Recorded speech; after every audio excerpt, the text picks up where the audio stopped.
एक बात तो भूल ही गया था। रमन की शिकायत हमारी सामने आने लगी है और उसकी आदत में सुधार आ जाएगा। तुमने बहुत अच्छा किया। तो तुमने बहू देखा? बहू कैसी है? बहू अच्छी है, खूबसूरत है, तुम्हारे शक्ल से मिलती जुलती है।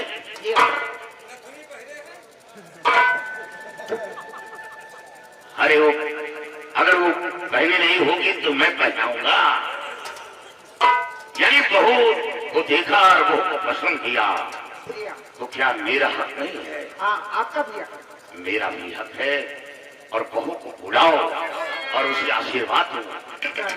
अगर ऐसी बात आप तशरीफ रखे, मैं अभी बुला रही हूँ। शुभ काम में देरी नहीं करना चाहिए। बुलाओ। बेटा रमन, बहू को पर्दे के साथ लेकर आओ और आकर अपने पिताजी से आशीर्वाद। ओ भाई, चलिए बहू हम लोग भी देखते हैं। बहू जी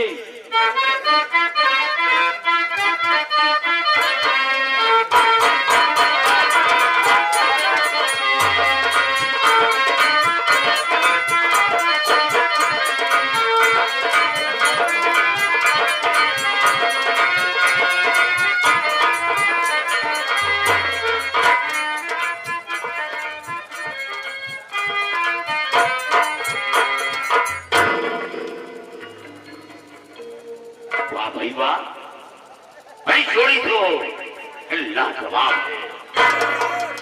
जोड़ी एकदम ब्यूटीफुल है। ब्यूटीफुल बहू पहली बार बंगले में आई हो और पर्दा कर रही हो। नहीं, पर्दा नहीं, पर्दा हटाकर चेहरा दिखाओ और तुम्हें आशीर्वाद दूंगा। याद रखो बहू, जब तक चेहरा नहीं दिखाओगी तुम्हें आशीर्वाद नहीं दूंगा। आप ही अजीब आदमी, आपको ऐसा कहते हुए शर्म नहीं आई? बहू पहली बार अपने बंगले में आई, अभी इसे यहाँ का तौर तरीका मालूम नहीं। ऐसे ऐसे रहते रहते सब समझ जाएंगे तो आप जो भी कहेंगे आपका कहना जरूर मानेंगे। सुधा, तुम्हें बीच में वकालत करने को किसने कह दिया? तुम बीच में टिप्पणी कर रही हो। तुम बीच में नहीं बोल सकती हो। बहू के कदम पड़ते ही तरफदारी चालू हो गई। अगर इसी तरह रहा तो कुछ दिनों के बाद तो हमें बाहर ही रहना होगा।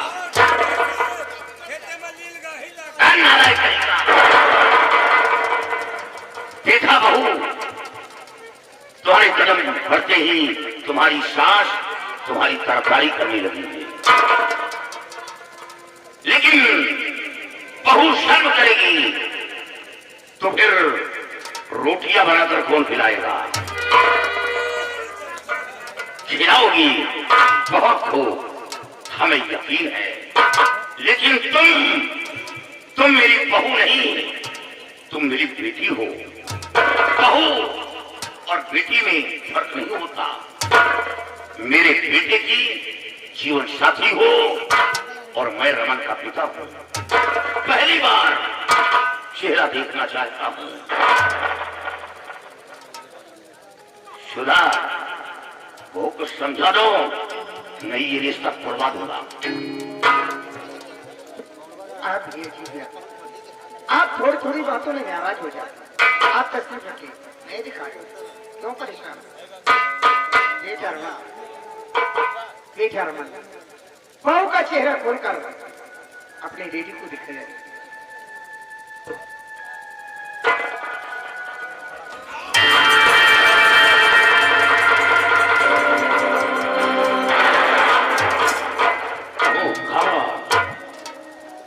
महाराज की बेटी एक अदना गुलाम की बहू नहीं। रिश्ता होता है बराबरी का, छोटे और बड़े का नहीं। जिस तरह धरती और आसमान के बीच फर्क है, उसी तरह हमारे और महाराज के बीच ये रिश्ता कभी नहीं होगा। तुम मेरी पत्नी हो, इतना बड़ा धोखा मेरे साथ, इतना बड़ा कसम खिलाकर मजबूर करना चाहती है, और ये कमीना लेकर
आप नहीं जानते कि माँ की ममता कितनी दयालु होती है, कितनी कोमल होती है।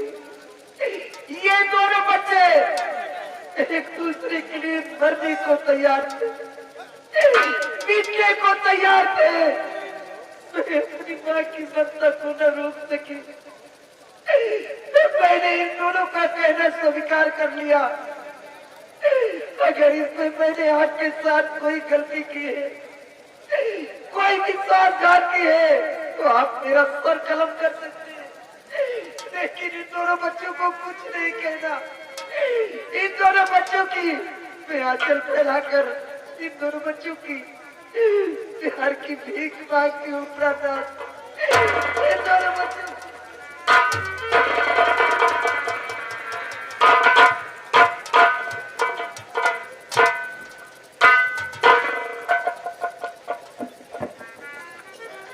बेटी,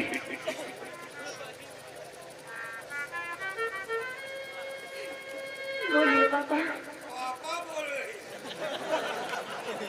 बेटी, मैं जिंदा नहीं बचूंगा, मार दिया जाऊंगा। मेरा बेटा जिंदा जमीन में करवा दिया जाएगा। तुम क्या समझती है? महाराज की इकलौती बेटी है, तेरे सिवा दूसरा कोई संतान नहीं है। तू यहाँ की एक शहजादी है, तख्त वारिस है, और महाराज के मस्तक पर वो दाग लगेगा जो सात उच्च तक वो दाग नहीं मिटेगा। वो दाग लगाना नहीं चाहता। भगवान के लिए बेटी तुम यहाँ से चली जाओ। मैं आपकी बहू बनना चाहती हूँ। मैं रमन से दूर रहकर जी नहीं पाऊंगी तो कैसे? नहीं बेटी, तेरी शादी राजघराने में होगी। रमन के साथ रहकर तो वो सुख नहीं पाएगी जो सुख तुझे मिलना चाहिए। पिताजी, मुझे दुनिया की कोई खुशी नहीं चाहिए, मुझे दुनिया की कोई दौलत नहीं चाहिए, सिर्फ मेरे रमन को मुझे दे दो। मैं आपके सामने हाथ जोड़ती हूँ। मौज में आकर मौत को मत भूलो। फैला के भीख मांगती हूँ पापा। पागल मत लो। और यह सच्चे लोग हमें क्या कहेंगे? ये सेनापति यहाँ का शहंशाह बनना चाहता है। मैं शहंशाह बनना नहीं चाहता। मैं गद्दारी का ताज अपने सर पर रखना नहीं चाहता। क्यों न उस ताज में कोहिनूर का हीरा क्यों न जड़ा हो, लेकिन मेरी नजर में मिट्टी के समान है। यहां से चली जाओ।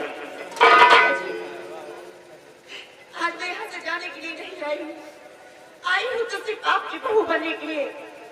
और आप तो जानते हैं कि कोई भी लड़की अपने मायके से ससुराल जाती है तो डोरी के साथ में जाती है, और जब ससुराल से हमेशा के लिए निकलती है तो उसकी अर्थी निकलती है।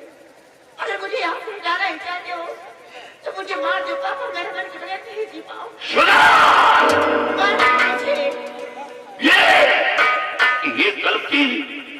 ये गलती तेरी है। तुम लोगों ने जो ये मजबूरा बनाया है कि कसम खिलाकर मजबूर कर लूंगा, तो ये तेरी भूल है। मैं इस मुल्क का सेना नायक हूं और सेना नायक का फर्ज देश की रक्षा करना।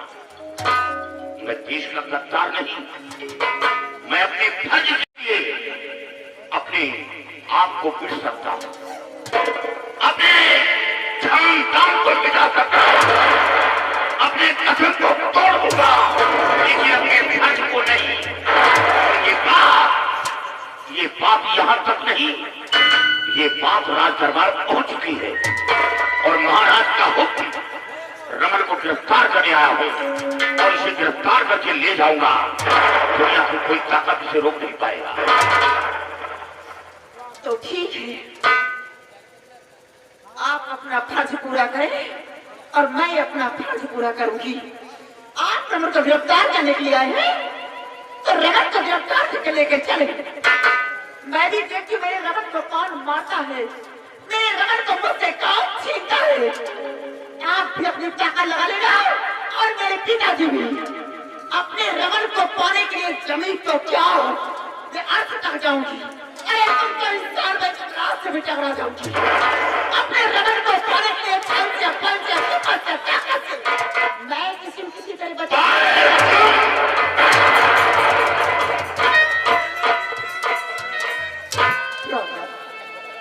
मुझे सिर्फ इकलौता बेटा है, बेटे के सिवा दूसरी कोई औलाद नहीं।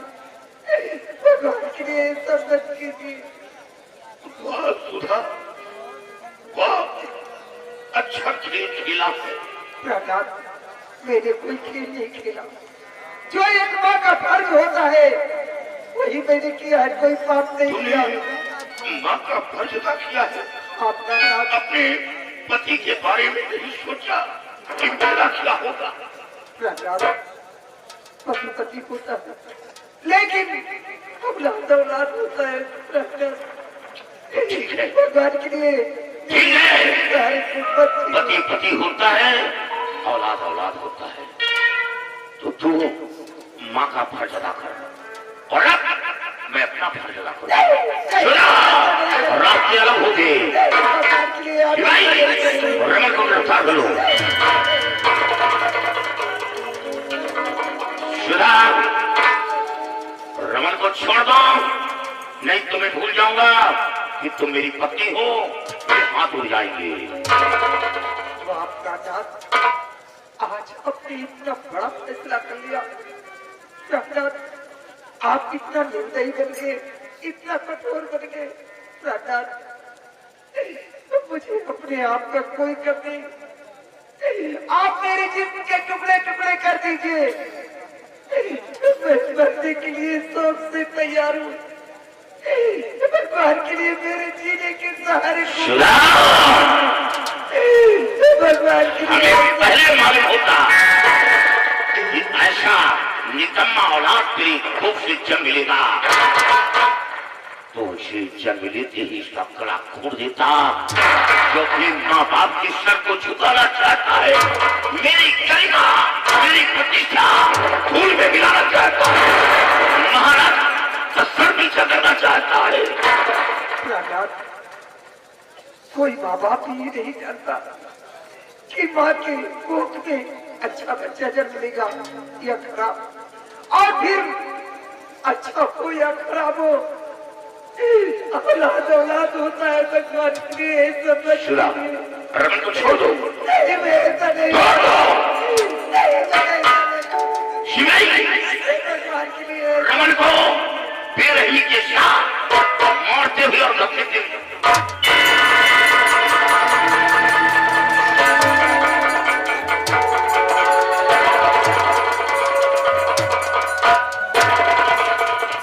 हेलो, ये आगे पहलादी मौर्य इसी एंजल के रहने वाले हैं, उनकी ओर से 20 रुपए का प्रसाद पार्टी को शुक्रिया।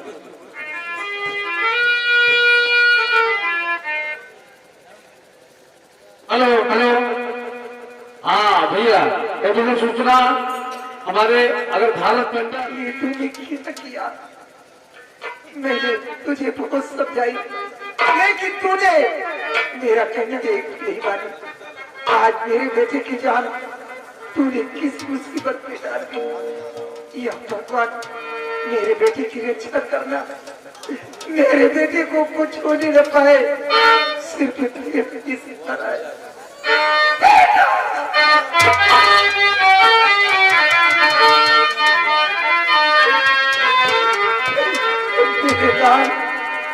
तेरे बिना ये तेरी माँ कैसे जिंदा रह पाएगी? कैसे दीदी काटेंगे, कैसे दीदी काटेंगे, कैसे दीदी काटेंगे, या ताने बताएगा कैसे दीदी काटेंगे, या ताने बताएगा कैसे दीदी काटेंगे।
पूजा कर रहा था,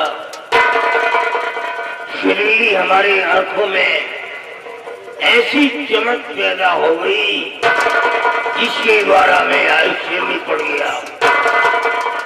मैं देखता क्या हूँ कि मुल्क हिंदुस्तान के अंदर शहरी रत्नशार है और वहाँ का राजा रत्नसेन है।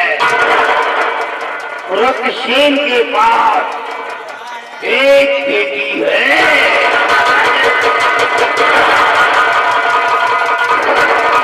इसका नाम पायल है। वो शहंशाह की इकलौती संतान है। अगर से वो लड़की मेरे हाथ लग जाए तो एक दिन मैं हिंदुस्तान की धरती पर भी अपना पैर जमा सकता हूँ। तू आज ही निकल जा और देख वो पायल नाम की छोकरी वो साली कहाँ रही है। वो जहाँ कहीं भी मिलती है उसे खींच करके हमारे आसदार और तालबन टापू तक पहुंचाओ। जाओ जा अभी तेरा नाम मानिंद है नहीं? ओह गॉड, मानिंद वर्ड का पहला अक्षर मां से पड़ता है, मतलब तो सिंह राशि का है और सिंह का स्वामी सूर्य है। सूर्य ऊष्मा प्रदान करता है। लड़की का नाम पायल है, वो कन्या राशि की लड़की है। कन्या का स्वामी बुध है। अगर मैं तेरे को भेजता हूँ तो लड़की तेरे हाथ नहीं लगेगी। कौन जाएगा गुरुदेव? क्योंकि मैं जो भी कार्य करता हूँ एस्ट्रोलॉजी से करता हूँ। मैं एक एस्ट्रोलॉजर हूँ। I am very predict. देश के बारे में शेयर करता हूँ कौन जाएगा।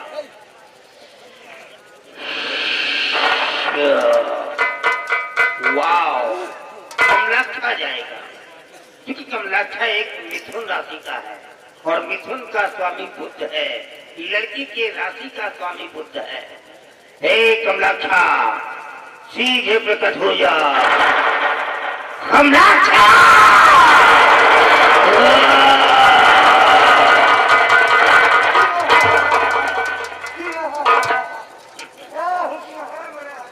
देखा, ये एक शक्तिशाली राक्षस है। अगर ये चाह ले तो इस पृथ्वी को उठा करके रसातल में डाल सकता है। अगर ये क्रोध में आ जाए तो आकाशीय ब्रह्मांड को वायुष्यक्त कर सकता है। अगर ये क्रोध की आग में जल उठे तो जलते हुए सूर्य को भी निगल सकता है। ऐसी ऐसी महान सत्य इसके अंदर विद्यमान है। दूसरे को किसने याद किया है?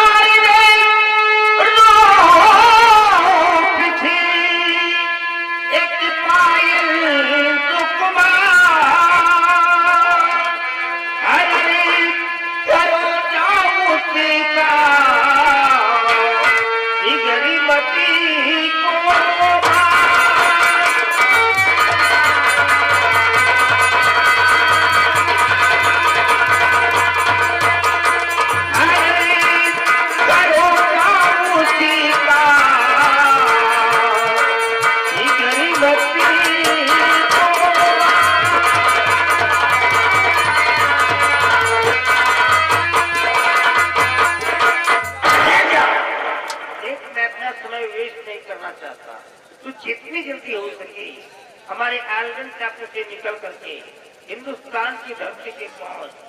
राजा रतसेन की बेटी पायल है, वो जहाँ कहीं भी मिलती है उसे खींच करके हमारे जादू पैलेस में पहुंचा दे। लेकिन याद रहे, राजा का नाम रतसेन है, वो तुला राशि का राजा है। लड़की की राशि और राजा की राशि ये दोनों एक दूसरे के अनभिज्ञ हैं, चेंज सकते हैं। राजा के ऊपर 7.5 समय की छाया इस समय है।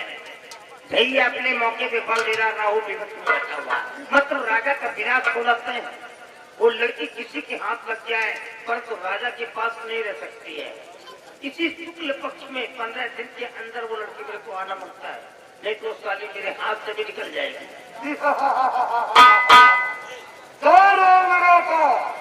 वो पाल की लड़की और से हो या छत से हो, पाताल में हो, कहीं भी हो, एक हफ्ते के अंदर आज के समक्ष लेकर हाजिर हो जाओ। जाओ कमलाक्षा जाओ, मेरे को पायल चाहिए, जाओ।